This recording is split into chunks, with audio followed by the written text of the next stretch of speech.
పశ్చాత్తపడ్డాడు కనుకనే ఎంత ధైర్యం అంటున్నాడు నా మాట.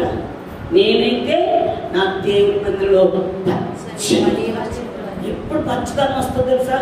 ఇప్పుడైతే మనలోన పాప రోత జీవితాన్ని కడుక్కోవాలి. పెళ్లికి కానీ పుట్టినరోజులు కానీ ఎలాగైతే ఎంత ఖర్చు అయింది, ఏంటి వ్యాపారాలు చేస్తే ఎంత ఖర్చు అయింది, ఎంత పెట్టుబడి పెట్టాను, ఎంత లాభం వచ్చింది, ఎంత నష్టం వచ్చింది అని ఎలాగైతే మనం చూసుకుంటున్నాం. మనం చేస్తున్న భక్తిలో, మనం చేస్తున్నటువంటి భక్తి జీవితంలో ఎక్కడైనా త్రొట్టిల్లిపోయానా, నా భక్తిలో ఎదిగానా, చల్లారిపోయానా అని ఏం చేసుకొని మనం పరిశీలించుకొని మనం కూడా లెక్క చూసుకోవాలి. అలాగ బెల్షాజర్కి అవకాశం ఇస్తే లెక్క చూసుకోవాలి. దేవుడు లెక్క చూస్తే వీడు తేలిపోయాడు. కనుక మన భక్తి ఎలా ఉండకూడదని తేలిపోయే భక్తిగా ఉండకూడదు. దేవుడి సరి ప్రతి క్షణము కూడా మన జీవితంలో ఉండాలి. ఇప్పుడే కదా, ఈ 7 రోజులే కాదు, ప్రతిరోజు నువ్వు ప్రార్థన చేసుకున్నట్టు మన జీవితంలో ఏ పాపం, ఏ అపరాధం, ఏ దోషం, ఏ అవిధత మనకు తెలియకుండా మనలో గర్వం ఉంటుంది. కనబడదు, కనబడేది గర్వం. ఏ గర్వం, ఏ అహంకారం మనలో ఉందో ఏం చేసుకోవాలని మనం తొలగించుకోవాలి. నేను అన్న మాట ఏముండదు, ఏమనకూడదు, మనలో ఉండకూడదు. నేను ఏమై ఉన్నానో దేవుని దయవని, నాకున్నదంతయు ఆయన ఇచ్చింది. సరే ఎలా బ్రతకాలి? మనం తీరులైపోవాలి. లోకాన్ని మనం చూడకూడదు. లోకాన్ని, లోకంలో మనుషులు, మనం దేవుని చూడాలి. కనుక దానియేలు బబులోను దేశం ఉన్నంత మాత్రాన అక్కడున్న ప్రజలను చూడలేదు. తన పరిశుద్ధతను కాపాడుకున్నాడు, తన పవిత్రతను కాపాడుకున్నాడు. ఎందుకు ఈరోజు మాకు ఈ స్థితి అని నేను చదివించాను కదా, నిన్న దానియేలు మీద 9 అధ్యాయంలో చదివించాను. ఎందుకు మాకు ఈ స్థితి అంటే, అవును ప్రభు, నీ మాట వినలేదు, ప్రవక్తలను పంపించావు, యాజకులను పంపించావు, నీ మాట వినలేనందునే ఈరోజు మాకు ఈ శిక్ష అని దేవుడు అంటున్నాడు. యోవేలు ప్రవక్త ద్వారా, ఇప్పుడైనా కన్నీరు విడిచు, ఉపవాసం ఉండి మనపూర్వకంగా నేను నా యొద్దకు వస్తే నేను చేస్తానన్న కీడును నేను ఎంత గొప్ప దేవుడు అని, చేస్తానన్న కీడును చేయక అపవాది క్రియలన్నీ కూడా ఆశీర్వాదంగా మార్చి, ఏ స్థలములో నీకు అపకీర్తి కలిగిందో, ఏ స్థలములో నీవు అవమానించబడ్డావో ఆ స్థలములోనే నేను నిన్ను హెచ్చిస్తాను. చూడండి, అవునంటారు కదా, దావీదు ఏ స్థలములో అయితే ఇశ్రాయేలు ప్రజలు ఎదురుకుండా అవమానపరచబడ్డాడు పాపం చేసి, మన అదే ఇశ్రాయేలు ఎదుట దేవుడు ఏం చేశాడు? అంత ఉన్నతంగా దిగించాడు. దేవుడికి స్తోత్రం. సంసోను దేవునికి ప్రతిష్ఠించబడినవాడు. తల్లి గర్భంలో రూపింపబడక మునిపే నాశీరు చేయబడిన వాడు, దేవునికి ప్రతిష్ఠించబడినాడు. ప్రతిష్ఠించబడిన సమయంలో ఏమైపోయింది? స్త్రీ వ్యాములో పడిపోయి తన నాశీరు చేయబడినటువంటి, ప్రతిష్ఠించబడినటువంటి తన ప్రతిష్టతను ఏం చేసుకున్నాడు? అపవిత్రతగా చేసుకున్నాడు. చివరికి ఏమైపోయాడు? చూసారా, పాపం వల్ల వచ్చే జీతం మరణం, పాపం వల్ల వచ్చే జీతం శిక్ష, పాపం వల్ల వచ్చే జీతం పతనం. పాపం చేశాడు, కళ్ళు పోగొట్టుకున్నాడు. పాపం చేశాడు, ఏ రాజ ఎముకతో 1000 మంది ఫిలిస్తీన్లను చంపాడో ఆ ఫిలిస్తీన్ల చేతిలోనే ఏమైపోయాడు? సంసోను పట్టబడ్డాడు.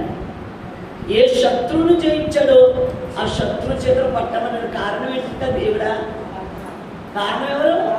నీ పాపం. చూసారా, మనం చేసే పాపమే ఈరోజు మన శత్రువులు ఎదుట తలదించుకునేట్టు చేస్తుంది. మనం చేసే పాపాలే ఈరోజు అన్య జనుల ఎదుట వందనాలు తగ్గి ప్రైజ్ రాడమ్మా అన్న ప్రజలు ఈరోజు నీ పైన నీ మీదకి వస్తున్నట్టుగా కారణం. ఏ ప్రజల మధ్య దేవుడిని ఆశ్రదించాడో ఆ ప్రజల మధ్య నువ్వు చేస్తున్న పాపాన్ని బట్టి శత్రువు ఏం చేస్తున్నాడు? ఎల్లమ్మా చెప్పేలో కానీ నువ్వు చేసే అదొకరు తెలియదు అనుకుంటున్నావా అని ఏం చేస్తాడు శత్రువు మన మీద అతిశయిస్తాడు. అతిశయించుకుని ఉండాలని ఏం చేయాలి? మనం ఏ పాపం చేయకుండా ప్రతి క్షణం కూడా దేవుని సన్నిధిలో మన భక్తి జీవితాన్ని, మన పరిశుద్ధతను, మన పవిత్రతను కాపాడుకోవాలి. అందుకే పౌలు అంటాడు, సంతుష్టి సహితమైన భక్తి గొప్ప లాభ సాధకం. నువ్వు ఎంత భక్తి చేస్తే నీకు లాభమే. పరలోకాన్ని ఇచ్చిన నా దేవుడు భూలోకంలో నువ్వు చేసే భక్తికి ప్రతి ఆశీర్వాదాన్ని ఇస్తాడు, సమాధానం ఇస్తాడు, కావలసిన ఆరోగ్యాన్ని ఇస్తాడండి. సంసోను రోజు రోజుకి ప్రతిష్ఠించబడి భక్తులు ఎదగలిసిన వాడు భక్తిహీనుడైపోయి చివరికి ఏమైపోయాడు? శత్రువుల పాలైపోయి చివరికి శత్రువులతోనే చచ్చిపోయాడండి. కానీ సంసోను తల్లి హన్నమ్మ ప్రతిష్ఠించుకోను ఏమనండి? ఒక్క బిడ్డనిస్తే నీ సేవకయ్యా. సమయం ఏం చేస్తుందండి? తల్లి ప్రతిష్ఠించుకుంది. Cell phone కట్టేసుకోవాలి. మందిరం వచ్చేప్పుడు అడుగు పెట్టామంటే సెల్ ఫోన్ స్విచ్ ఆఫ్ అయిపోవాలి. తల్లి ఏం చేసింది? సమయాన్ని దేవునితో ప్రతిష్ఠించుకుంది. ఎలాంటి ప్రజల మధ్య ఉన్నాడు? ఏమి పిల్లలు అంత భయంకరమైన పాపం చేస్తున్నా, అరే మా ప్రధాన యాజకుడు ఏమి గారి పిల్లలే తప్పు పాపం చేస్తుంటే ఏం చేస్తే పోతా, నేను చేస్తే తప్ప అని అనుకోలేదు. ఏమి తన పరిశుద్ధతను కాపాడుకున్నాడు, తన పవిత్రతను కాపాడుకున్నాడు, తన భక్తిని కాపాడుకున్నాడు. తల్లి అంటది, నాన్న పిల్లలు పుట్టకపోతే ఎంతో మందిని దూషించారా, ఎన్నో మాటలు అన్నారా, నన్ను ఎన్నో మొక్కులు పడి నేను కన్నాను బిడ్డ, కన్నా నేను ఇప్పుడు పాలు విడిచిపెట్టా. ఇప్పుడు నా దగ్గర కదా నువ్వు ఎవరి ఒడిలో పెరగాలి? దేవుని ఒడిలో పెరగాలి, దేవుని సన్నిధిలో పెరగాలని చిన్నప్పుడు వదిలిపెట్టేస్తున్నా. నాన్న నువ్వు ఎంత పరిశుద్ధంగా, ఎంత పవిత్రంగా నువ్వు సేవకునికి సేవ చేసుకుంటూ, సేవకుని మాట వింటూ, దేవుని మాట వింటూ, దేవుడు మనకి ఇచ్చాడు ధర్మశాస్త్రాన్ని, ఆ ధర్మశాస్త్ర ప్రకారం నువ్వు జీవిస్తే నాన్న దేవుడు దేశం యొక్క ఉన్నతమైన స్థానంలో కూర్చోబెడతాడు. ఆకాను పాపం చేశాడు, దానివల్ల ఏమైతే ఆకాను కుటుంబం అంతా కూడా రాళ్లతో చంపబడ్డారు. నాన్న కోరాహు, దాతాన్లు, అభిరాములు దైవజనం చెప్పకూడదని దైవజనం నేను ముష్యమని తిరుగుబాటు చేశాను. నాన్న పాపం చేస్తున్నాడు ఎప్పుడు కూడా వర్తిల్లలేదు నాయన. పాపం చేస్తున్నాడు ఎప్పుడు కూడా ఆశీర్వదించబడలేదు. పాపం చేస్తున్నాడు ఎప్పుడు కూడా చరిత్రలో కనపరిచినట్టుగా కానీ హెచ్చించబడినట్టుగా లేదు నాన్న. జాగ్రత్త నాన్న. చుట్టూరు ఎలాంటి అపవిత్రత కనపడిందా, ఏ శరీరాశ, ఏ నేత్రాశ, ఏ చీయోకుడమ్మానికి పడిపోకుండా బిడ్డా నేను దేవుని కొరకే కన్నాను రా, దేవుని కొరకు నేను కన్నాను కదా. నువ్వు కూడా ఎలా పలకాలి? దేవుని నా మొక్కుబడికి తగ్గట్టుగా దేవుని నామానికి మహిమ కలగను బ్రతకాలి కన్నా అని తల్లి చెప్పినటువంటి అండి. తల్లి పాలిస్తున్నప్పుడు లాలి జోజో అంటూ ఏం చేయలేదు. నేను మనం ఏ పిచ్చి పిచ్చి మాట్లాడి చెప్తా, అదిగో కూర్చోడొస్తున్నాడు పాలు తాగు, కూర్చోడొస్తున్నాడు అన్నం తిను అంటాం. ఆ తల్లి పాలు పట్టిస్తున్నప్పుడు మోషే చెప్పాడు కదా, మీరు కూర్చున్నా లేచినా మీ పసిబిడ్డలకు ఏం చేయండి? దేవుని యొక్క వాక్యం అనే పాలను, దేవుని యొక్క వాక్యంతో బిడ్డను పోషించండి అన్నాడు. తల్లి పాలిస్తూ వాక్యం అనే పాలతో కూడా ఏం చేసింది? సమూయేలుని పెంచింది. కనుక చుట్టూ ఏలి పిల్లలు మందిరంలోనే అసభ్యకరమైన చేస్తున్న సమూయేలు మాత్రం ఏంటి? ఈ సమూయేలు మాత్రం ఏం చేసుకోలేదు? పాపం చేయలేదు. తన పరిశుద్ధతను కాపాడుకున్నాడు. దైవజనుడిని ఏలీకి సేవ చేశాడు, ఏలీకి సేవ చేశాడు. తన పిల్లలు చూసి ఏం చేయలేదని, ఏలీ పిల్లలు చూసి, ఒఫ్ని ఫినిహాస్ చూసి వాళ్ళు చేస్తున్నాం నేను చేయలేదు అంటారు. దేవుని బిడ్డలాగా మనం లోపల ఉంటున్నాం. లోపల మురికి లోపల ఉన్న బాబు ఆవిడ అలా వేసి జాకెట్ నేను చూసే లోకస్తులండి. మనం ఎంత ఎవరికి చూపించాలి, మన దీపి ఎవరికి చూపించాలి అనేసి చెప్పండి. దేనికి నేను లోకస్తులు చూసి మనం చూసి అసహ్యంగా మాట్లాడుకునే అవకాశం మనం దేవుని పెట్టను. ఆవిడ అలా వేసుకుంది కానీ ఫ్యాషన్ నేను అలాగేస్తాను, ఆవిడ అలా కట్టింది కాబట్టి చీర నేను అలా కడతాను, ఆవిడ అలా మేకప్ అయింది కాబట్టి వాళ్ళు వేస్తారు, డబ్బుల కోసం ఎన్నైనా చేస్తారు. సినీ యాక్టర్లు వాడు మన సినీ యాక్టర్లు కాదు కదా, వాడు ఎప్పటికైనా ఇమిపోయి రక్షణ పొందారా దేవునికి స్తోత్రం, లేదంటే అగ్ని ఆరదు పురుగు చావుతున్న స్థితిలోకి మామూలు ఉంటుంది. లోకాన్ని మనం చూడకూడదు, లోకంలో మనుషులు మనం చూడకూడదు, మన ఉద్యోగం చూడకూడదు, మన డబ్బులు చూడకూడదు. ఎంతో తీరుడై ప్రభు నేను పరిశుద్ధుడు కనుక అమ్మా మీరు పరిశుద్ధంగా జీవించాడు. మనం పరిశుద్ధంగా జీవించాలనే కదండి ఆయన రక్తం కార్చేశాడు, ప్రాణం పెట్టేశాడు. మనం ప్రతి నెల రొట్టె ద్రాక్షస్ ఎందుకు తీసుకుంటున్నాం? ఆయన రాజ్యంలో మనం పాలిభాగస్తులు కావటానికి. దేవా నా పాపం వరకు నీ శరీరము, నా పాపం వరకు నీ రక్తము, నీ శరీరం నలగొట్టుకుని నీ రక్తాన్ని కాల్చండి. పశ్చాత్తపడుతూ మన పాపాలు ఒప్పుకుంటూ మనలో ఉన్న అవిధేత, మనలో ఉన్న అహంకారం, మనలో ఉన్న పాపాన్ని తొలగించుకొని దేవుని సన్నిధిలో జీవించడం, సమూహంలో జీవించండి. ఐగుప్తు దేశంలో ఎవరున్నారు?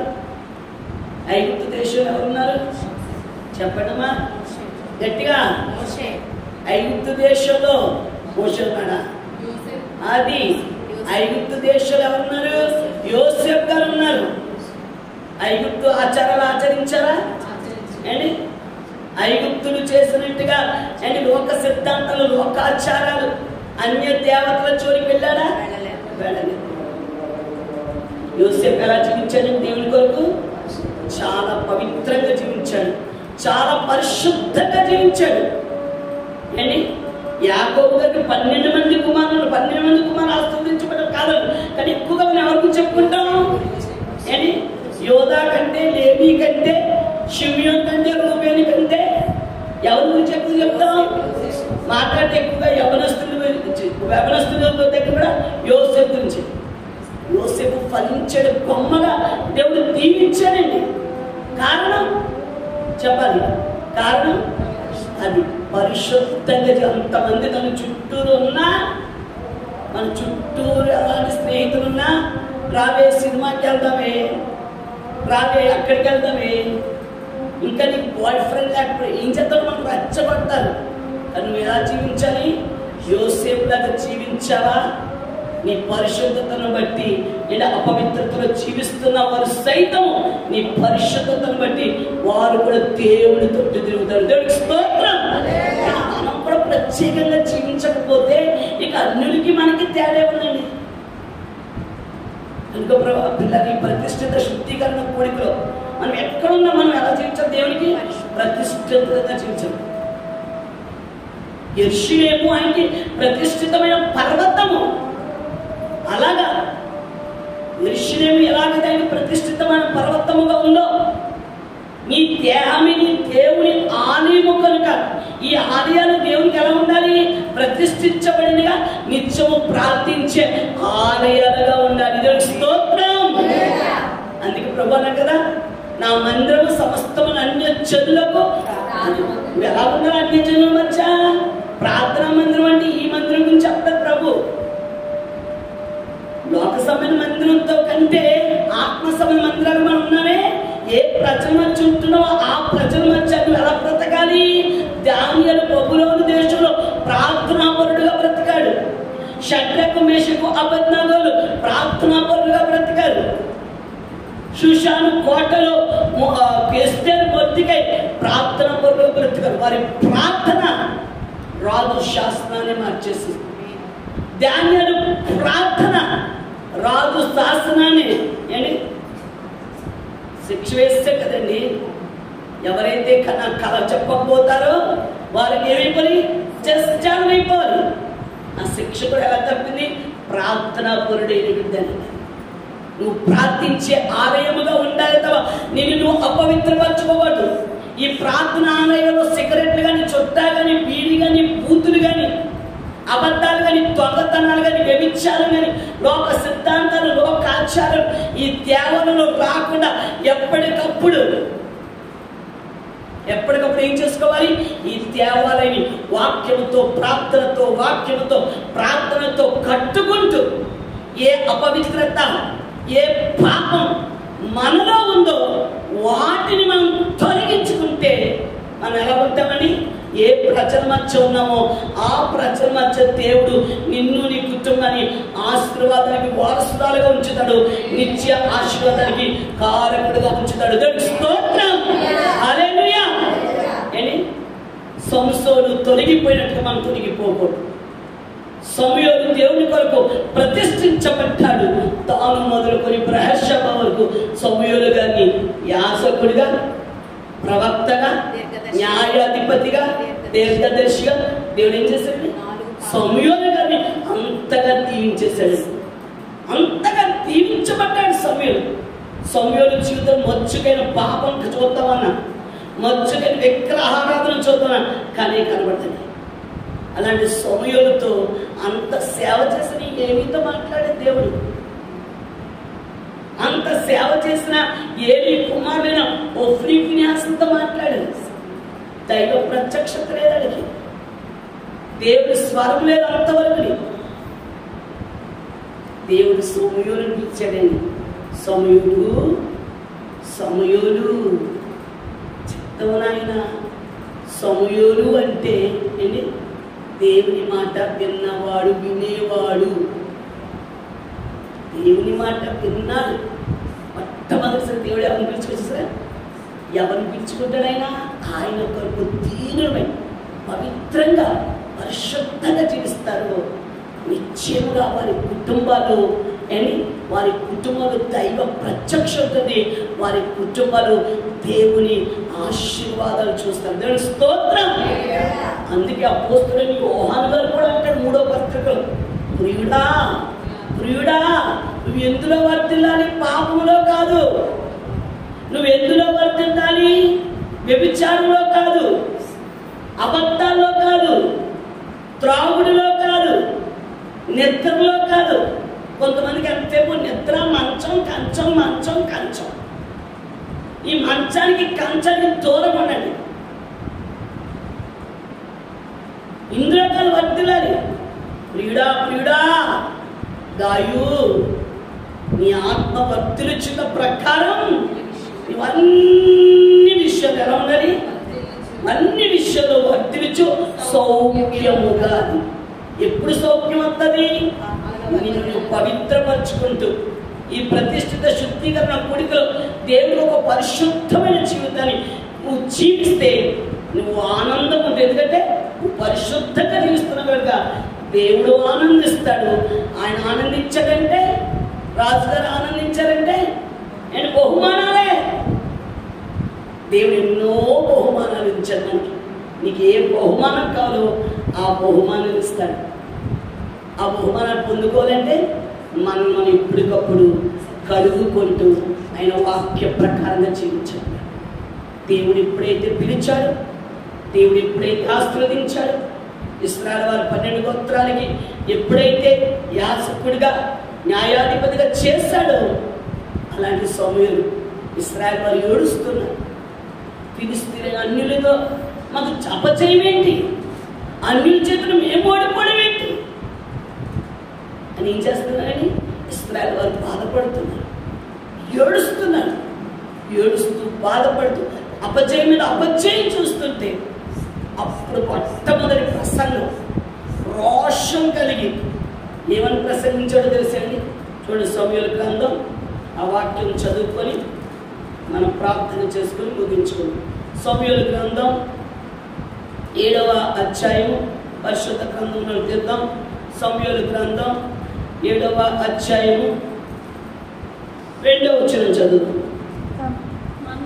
మందసము కిర్యాతాయిములో నుండిన కాలము 20 సంవత్సరములు ఆయను. ఇశ్రాయేలీయులందరూ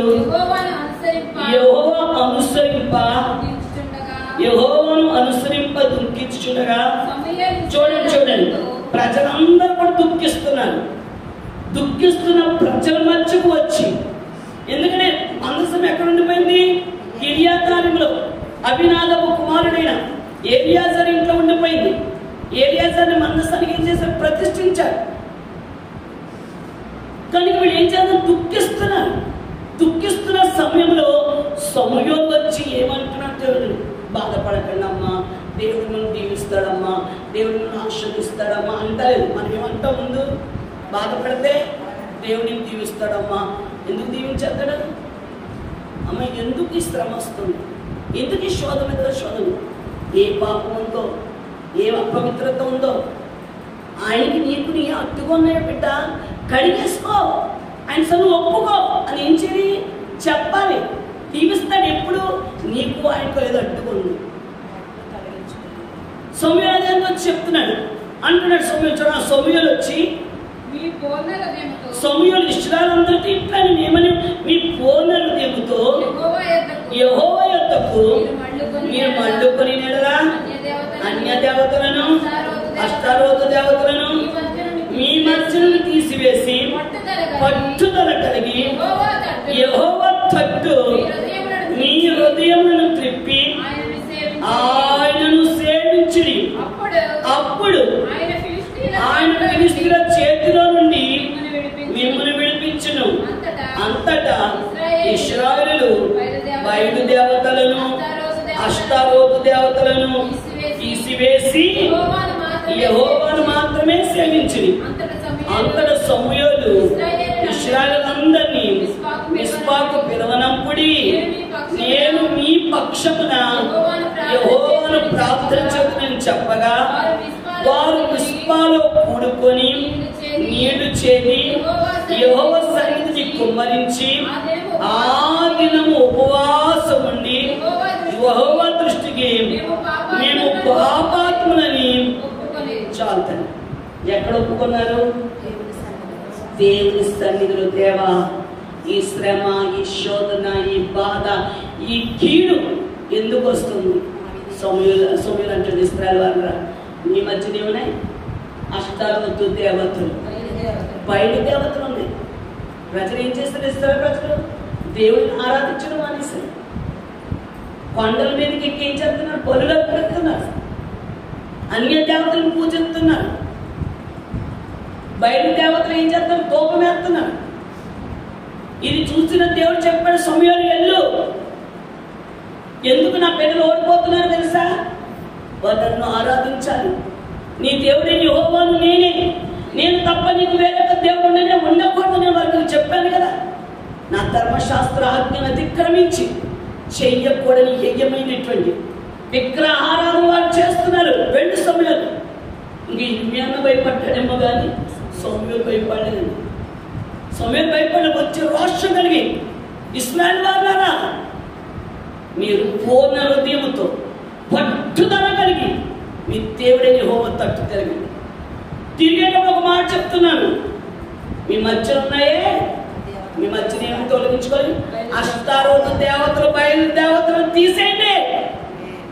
ఇవి పెట్టుకొని నువ్వు దేవుని ప్రార్థించి, నువ్వు కన్నీరు కాచి దొల్లి దొల్లి దొల్లి ఉపవాసం ప్రార్థించదే నీ ప్రార్థనకు జవాబులు వస్తున్నాయి.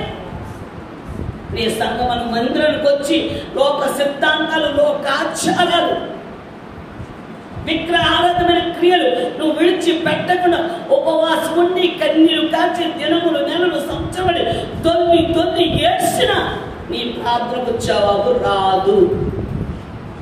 నీ చేసుకుని సంవత్సరం అంతంలో ఈ దేహం అనే దేవాలయంలో ఏ అపవిత్రత ఉందో, ఏ పాపం ఉందో, ఏ కళంకం ఉందో ఏం చేసుకుని వాక్యమని ఉదక స్థానముతో, ఈ ప్రతిష్ఠిత శుద్ధీకరణ ప్రార్థనలతో ఏం చేసుకొని మనము శుద్ధి చేసుకొని, మనము పవిత్రపరచుకుంటే, మనము పరిశుద్ధపరచుకుంటే, మన దేవుడిని యెహోవా మనల్ని, మన కుటుంబాలని, మన బిడ్డలను మన మధ్యన ఆశీర్వాదకరంగా ఉంచబోతున్నాడు, దీవెనకరంగా ఉంచబోతున్నాడు.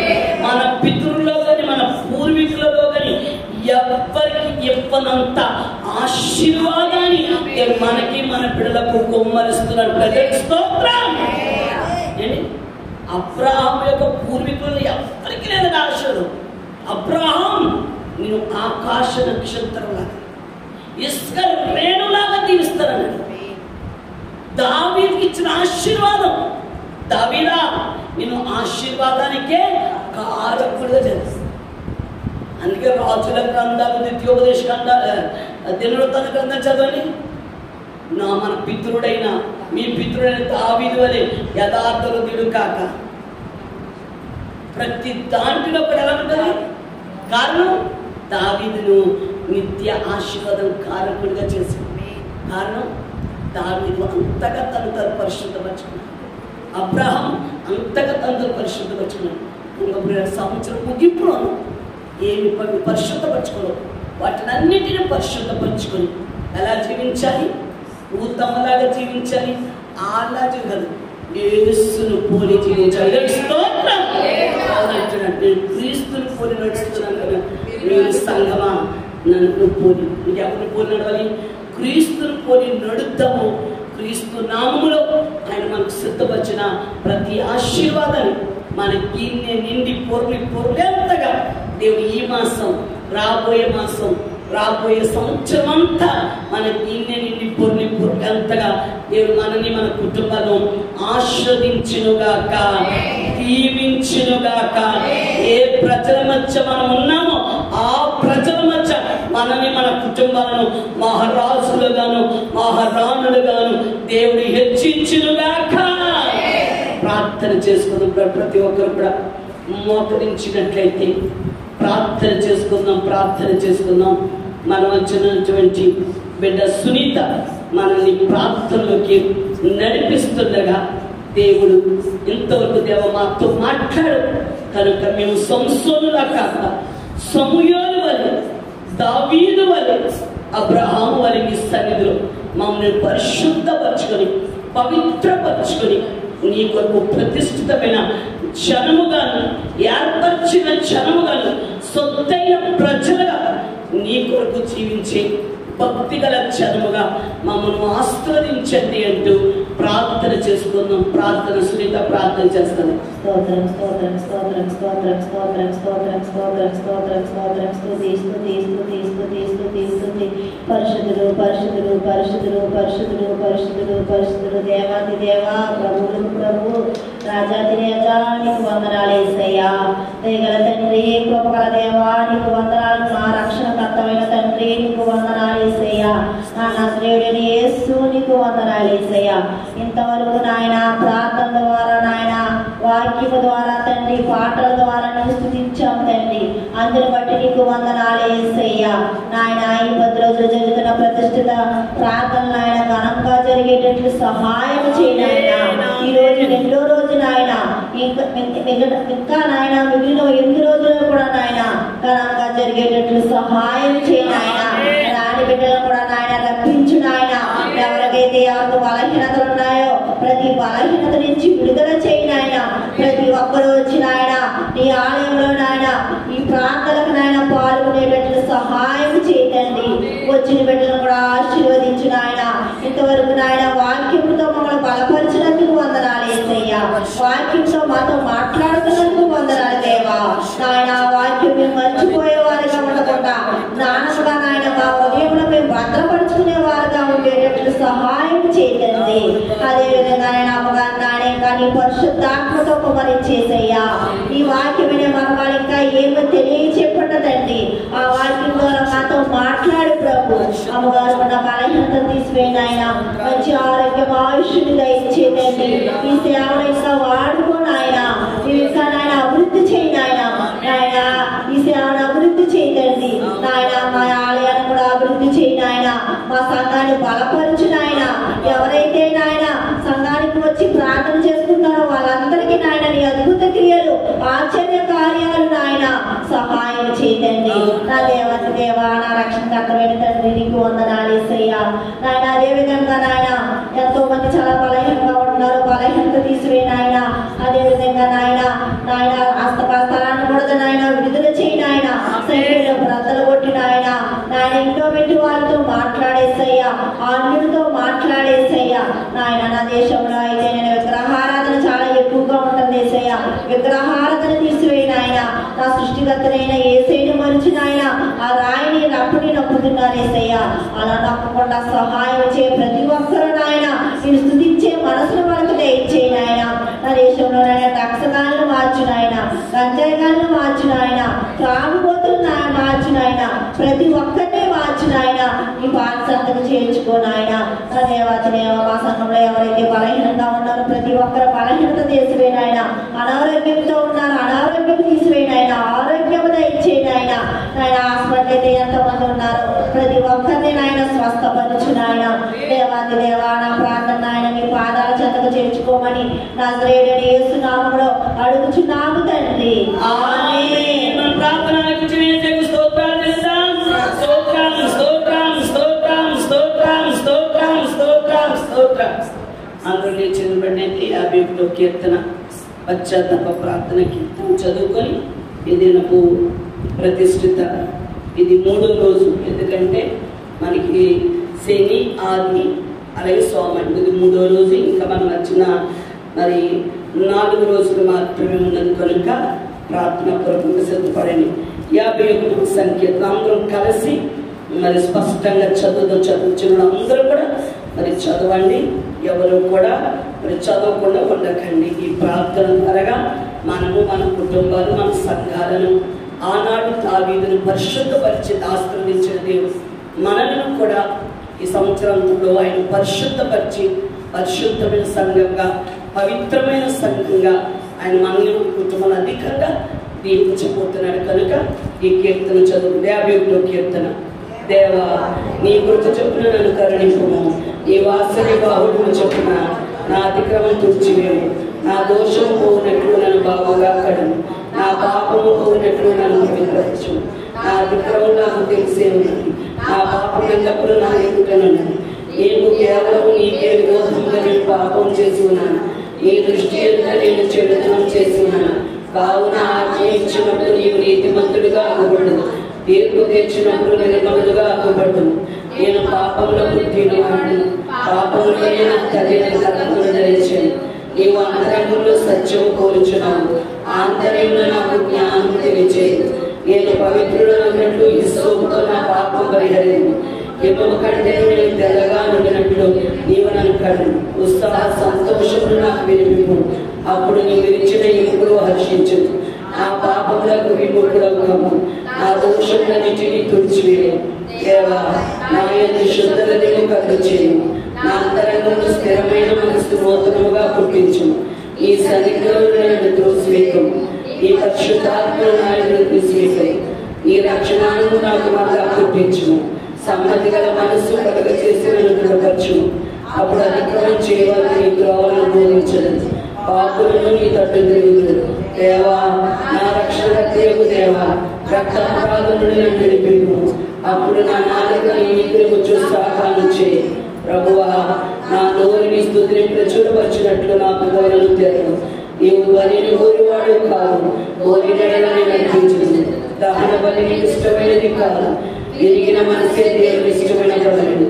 దేవా ఎరిగిన దేవుని కటాక్షం చేయి, నీ కటాక్షం చెప్పిన సియోనుకు వేరు చేయు. యెరూషలేము యొక్క గోడలను కట్టించు. అప్పుడు నీ తీర్థమైన బలులను, దహన బలులను, సర్వాంగ హోములను నీకు అంగీకృతులను. అప్పుడు చెడులు నీ బలిపీఠం మీద ఓడలను అర్పించదు. చదవబడిన లేఖనంలో ప్రతి అపరాధాన్ని ప్రతి పాపాన్ని ఎంతైతే హృదయపూర్వకంగా దావీదు చేసినట్టుగా చేశారో వారిని వారి కుటుంబాలను నా దేవుడు శుద్ధీకరించునుగాక, పరిశుద్ధపరచునుగాక, పవిత్రపరచునుగాక. దావీదుకు చూపిన శాశ్వతమైన కృపను, దావీదు సంతతిగా ఇచ్చిన శాశ్వతమైన ఆశీర్వాదాన్ని దేవుడు మన పైన, మన కుటుంబాల పైన, మన తరతరాల పిల్లల పిల్లల పిల్లల పిల్లల పిల్లల పైన కొమ్మరించునుగాక, ఆశీర్వదించునుగాక, దీవించునుగాక. మిమ్మును మీ కుటుంబాలకు నా దేవుడు తోడైండి ఈ మాసం రాబోయే మాసం అంతా నడిపించునుగాక. మన తండ్రి అయిన దేవుని ప్రేమను, మన ప్రభు అయిన యేసుక్రీస్తు కృపను, పరిశుద్ధాత్మిక అన్యోన్యమైన సహవాసం కూడి వచ్చిన బిడ్డలకు, రాని బిడ్డలకు, హాస్పిటల్కి వెళ్ళిన షాని గారి యొక్క కుటుంబానికి మిగిలినటువంటి 4 రోజులు జరగబోయి ప్రతిష్ఠిత శుద్ధీకరణ కూడికలకు వచ్చిన కుటుంబాలకు తోడయుండి నడిపించునుగాక. ఆమె రక్తమే ప్రవేశ సంపూర్ణ. ఆమేన్.